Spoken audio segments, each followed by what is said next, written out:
नाज़रीन, आज मैं आपको बताऊंगा कि लफ्ज़ ओके दरअसल किन अल्फाज का मुखफ़्फ़ है। जब मैंने इसके बारे में तहकीक शुरू की तो तकरीबन 40 के करीब मुख्तलिफ़ इस्तिलाहें मिली।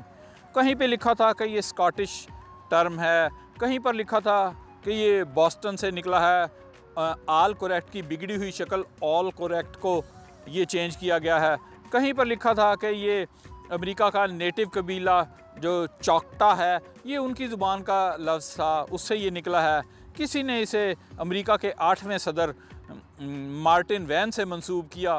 इन तमाम 39 या 40 के करीब इस्तिलाहों को पढ़ने के बाद मैं इस नतीजे पर पहुंचा कि अक़ली और मनती तौर पर दुरुस्त जो अल्फाज हैं वो यूनानी ज़बान के अल्फाज हैं ओला काला, जिसका मतलब है एवरीथिंग इज़ फाइन और एवरीथिंग इज़ वेल।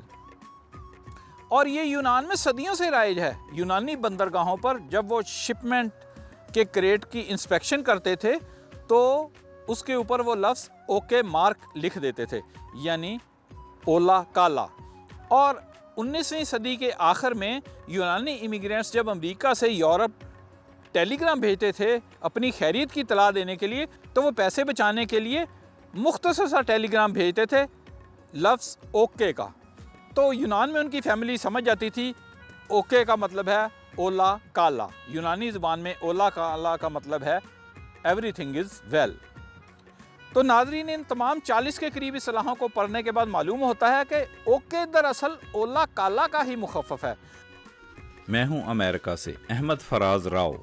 हम आपके लिए लाते हैं मुख्तसर मगर दिलचस्प मालूमाती वीडियोज़। नाज़रीन, अगर आप हमारी आने वाली वीडियो से बाखबर रहना चाहते हैं तो नीचे सब्सक्राइब बटन पर क्लिक कर दें, और अगर आपको हमारी वीडियो अच्छी लगे तो लाइक बटन पर भी क्लिक कर दें और इसे दूसरों के साथ भी शेयर करें। शुक्रिया।